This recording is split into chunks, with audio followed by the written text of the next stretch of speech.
Olá pessoal, sejam bem-vindos à nossa terceira aula, nosso mini curso de funções do primeiro e segundo graus com o uso do GeoGebra. Na aula de hoje nós vamos iniciar a parte de função quadrática com o uso do GeoGebra. Vamos então começar com a definição de função quadrática, né? A função quadrática também é chamada de função polinomial do segundo grau, ok? O que é uma função do segundo grau, né? É toda aquela que pode ser escrita na forma f de R em R, ou seja, domínio nos reais e contradomínio também nos reais, dada pela lei de formação f de x ou y igual a ax ao quadrado mais bx mais c, onde a, b e c são números reais quaisquer e esse a tem que ser diferente de zero. Por que A tem que ser diferente de zero? Porque se o mesmo for zero, eu vou ter f de x igual a 0x ao quadrado mais bx mais c. E aí eu vou ter f de x igual a bx mais c. E aí você cai numa função do primeiro grau. Então esse é o motivo pelo qual você tem que considerar o a diferente de zero. Porque senão ela deixa de ser uma função quadrática e passa a ser uma função do primeiro grau. Ok?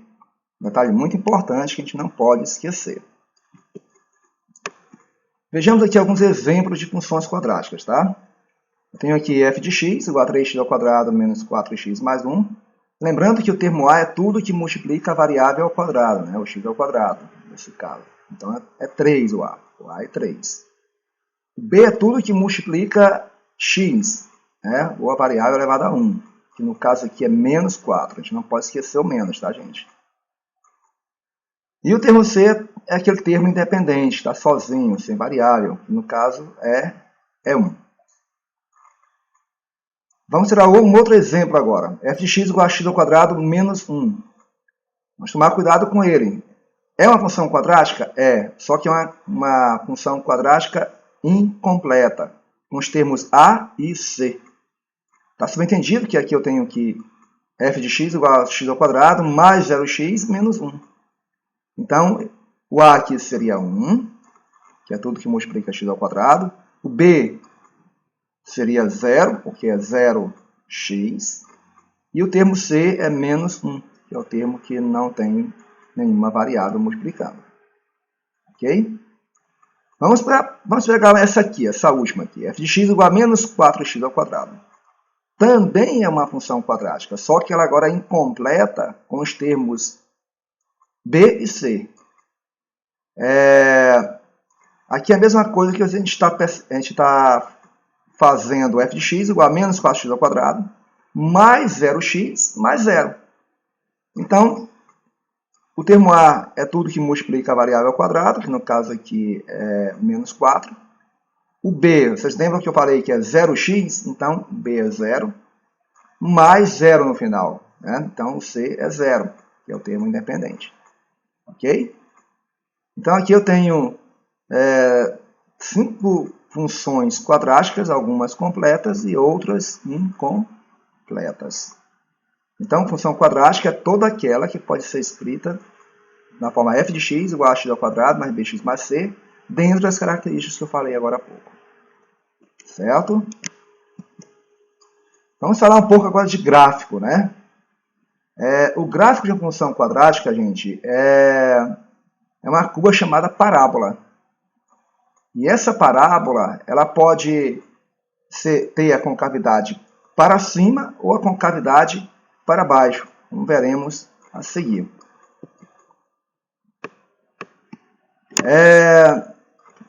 Para encontrar o gráfico, tem várias formas, né? Tem 2 formas, pelo menos. A primeira é essa que nós vamos fazer agora, que é atribuir valores reais para x, de preferência negativos, o 0 e valores positivos, tá? Aqui eu peguei 7 valores.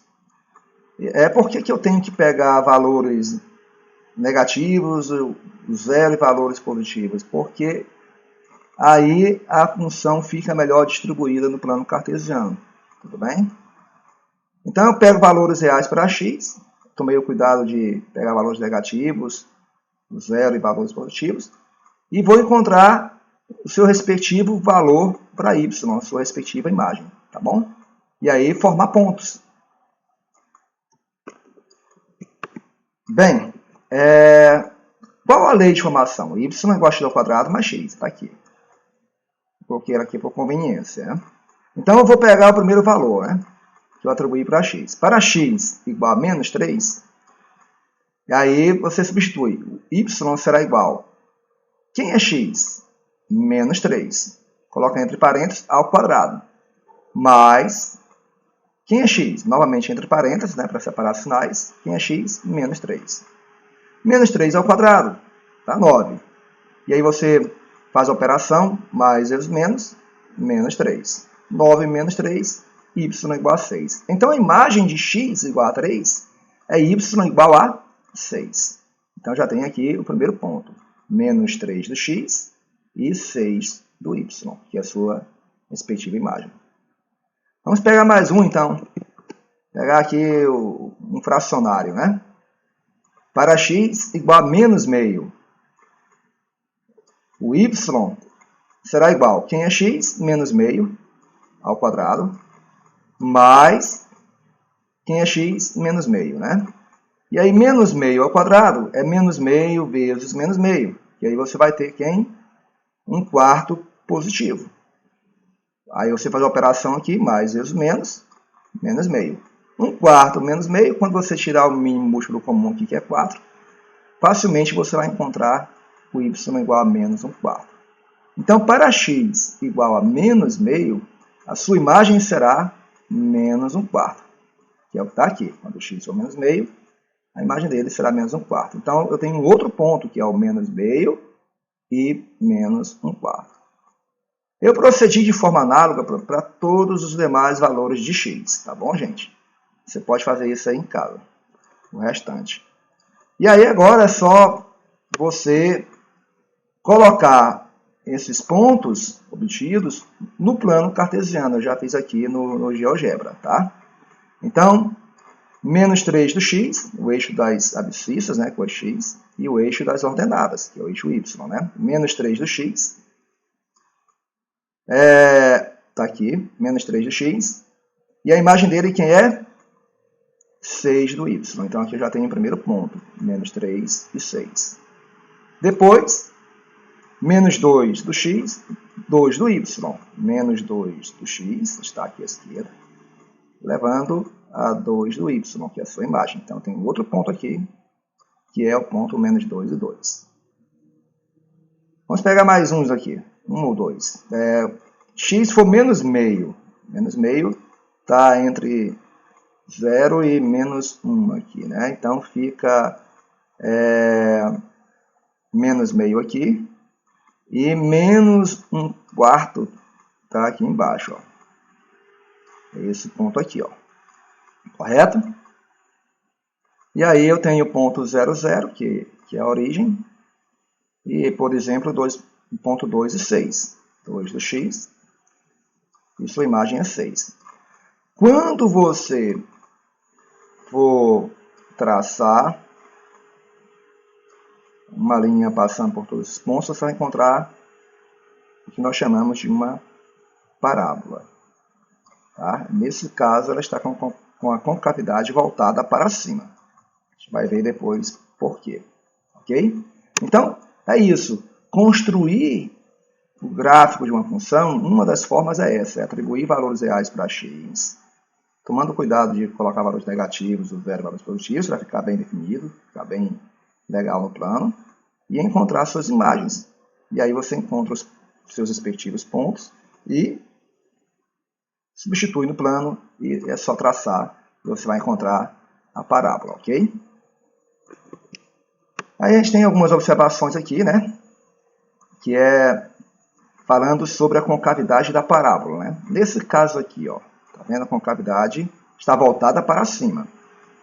Por quê? Existe uma forma rápida de você verificar isso sem ter que fazer o gráfico? Existe. Então, basta você observar o termo A, que é esse cara aqui, que multiplica a variável ao quadrado.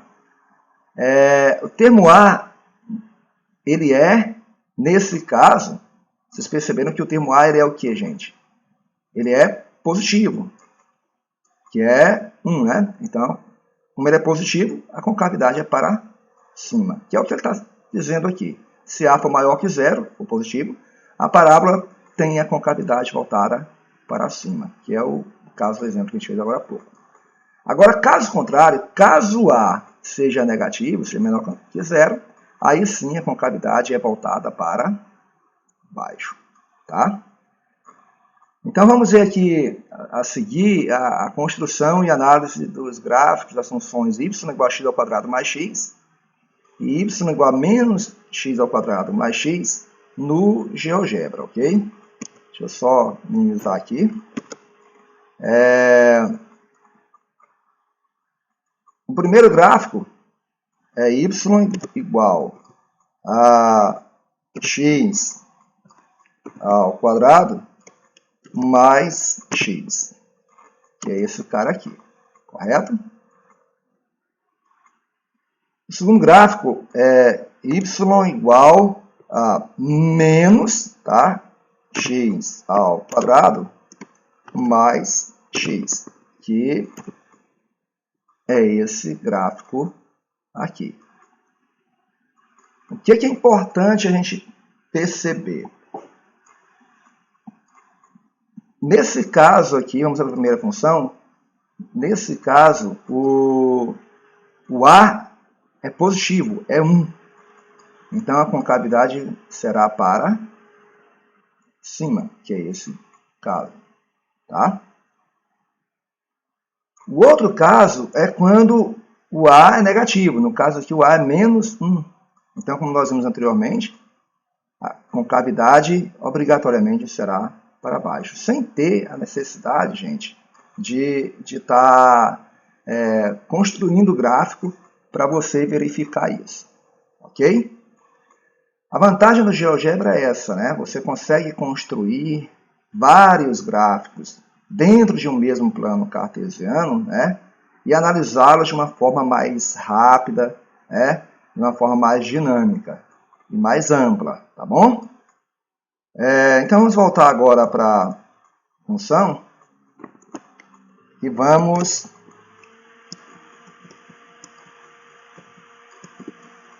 falar um pouco das raízes ou zeros, né? Os zeros ou raízes da função quadrática ou função do segundo grau. Tá?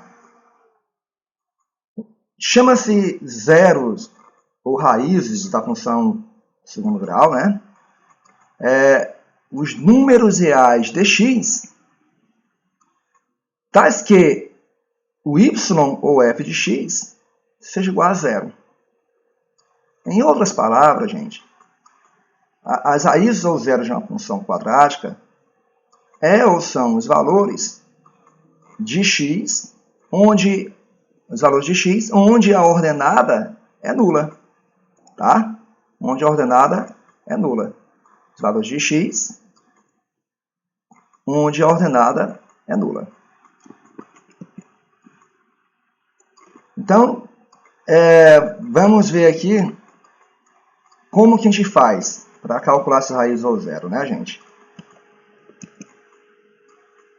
Então, eu tenho aqui a lei de formação, que é f de x igual a ax ao quadrado mais bx mais c, dentro das características que eu já falei, né? E aí, para eu encontrar as raízes ou zero dessa função, eu falei agora há pouco que eu tenho que ter o f de x ou y obrigatoriamente igual a zero, né? Depois a gente vai analisar isso de forma mais legal no gráfico, mais detalhada, né?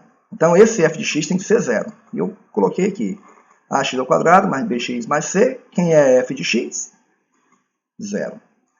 E aí eu vou ter uma equação do segundo grau. E para resolver uma equação do segundo grau, uma das formas, a forma mais comum, né, é usar a famosa fórmula de Bhaskara.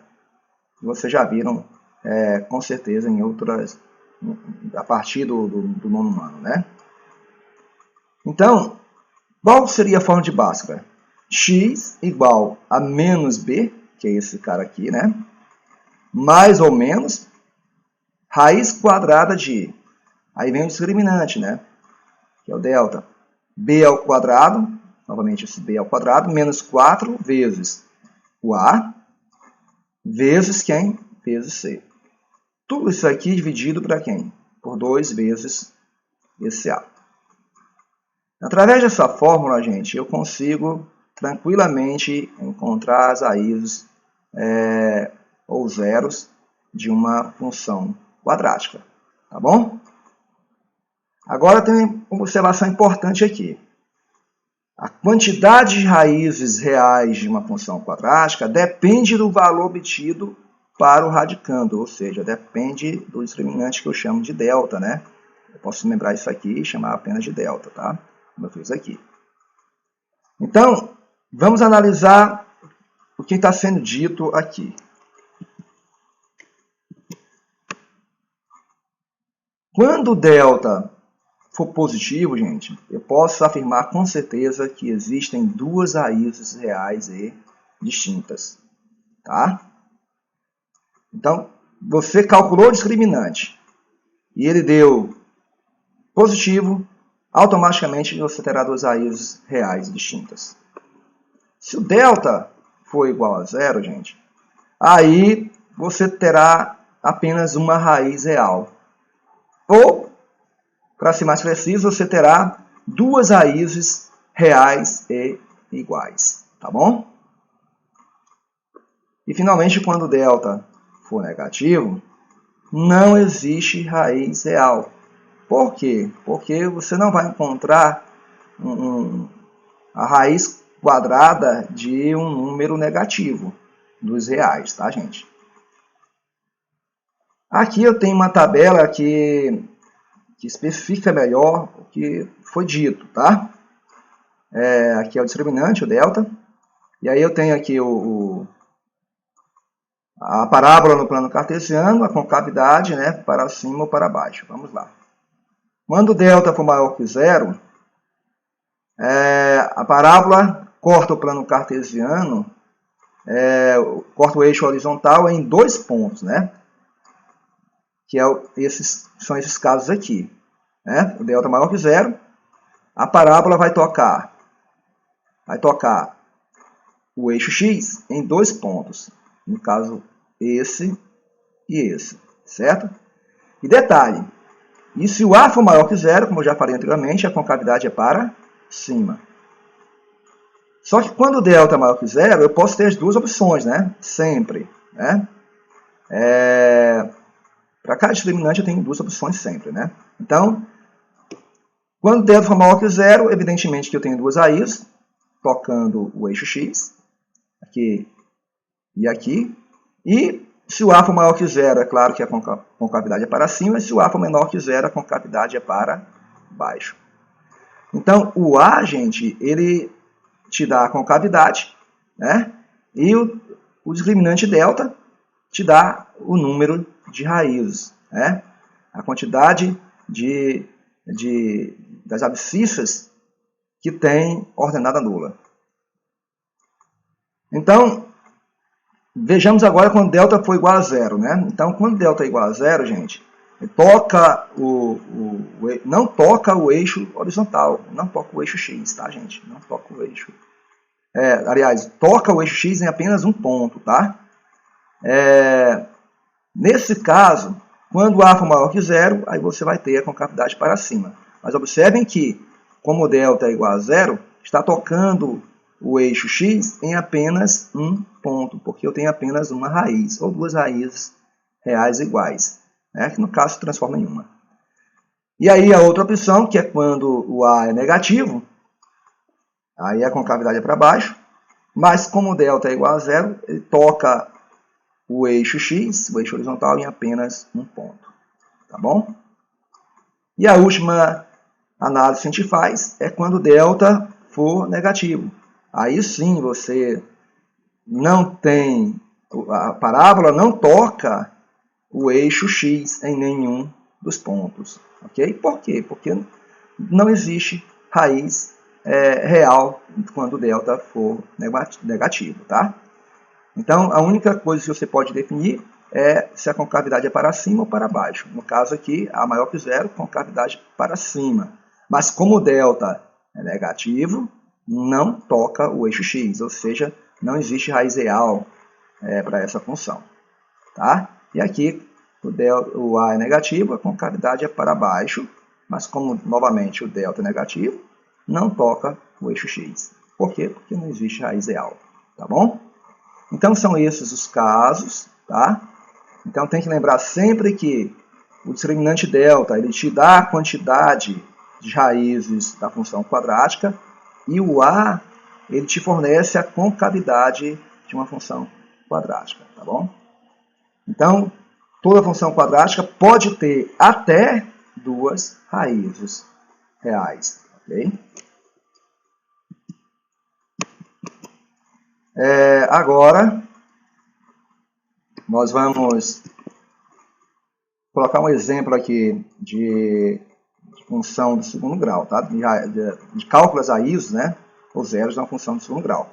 No caso, a função é f de x igual a x ao quadrado menos 5x mais 6. O primeiro passo é você ter os valores de A, de B e de C. Né? O A aqui é 1, que é tudo que multiplica x ao quadrado. O B é tudo que multiplica x, que é menos 5. E o C é tudo que não tem ninguém multiplicando, no caso, tem independente, que é 6. Após encontrar os valores de A, B e C, você vai substituir esses valores onde? Na fórmula de Bhaskara que eu coloquei anteriormente. Né? Lembrando que a fórmula de Bhaskara qual é, gente? É menos B mais ou menos a raiz quadrada de delta, que no caso delta é B ao quadrado menos 4 vezes A vezes C, dividido para 2 vezes o A. E aí você vai ter x igual, quem é B? Menos 5. Então, como tem dois sinais, você tem que colocar obrigatoriamente parênteses. Mais ou menos raiz quadrada de quem é B menos 5. Entre parênteses, ok? Porque tem um sinal negativo. Ao quadrado, menos 4 da fórmula, vezes o A, quem é A, gente, 1, vezes o C, quem é C, gente, 6. Dividido para 2 vezes quem é A, 1. E aí, é só fazer o resto das contas, né, gente? Eu tenho operacionalizo isso aqui, fica menos vezes menos dá mais 5, mais ou menos. Menos 5 ao quadrado é menos 5 vezes menos 5, vai dar mais 25. 4 vezes 1, 4, vezes 6, 24, vai dar menos 24. Dividido para 2 vezes 1, dá 2. E aí eu vou ter 5, o valor de x igual a 5, mais ou menos a raiz quadrada de 1, dividido para 2. E aí você, nesse caso, terá duas raízes. Por quê? Porque o delta aqui, ó, o discriminante, vocês lembram que eu falei anteriormente? Se o discriminante for maior que zero, ó, 1 é maior que zero. Então, tem duas raízes reais e distintas. Certo? Então, eu vou ter x igual, né, mais ou menos, x igual a 5 mais ou menos 1. Então, eu vou ter x1, que é 5 mais 1 por 2. Vai dar 6 por 2, que vai dar 3. Essa aqui é a primeira raiz, x1 igual a 3 é a primeira raiz, ou 0. Ok? E a outra, o x2, né? É só pegar o sinal negativo agora, fica 5 menos 1 por 2. Dá 4 por 2, que dá 4 por 2, que dá 2. Aqui tá? Aqui é um 2, tá, gente?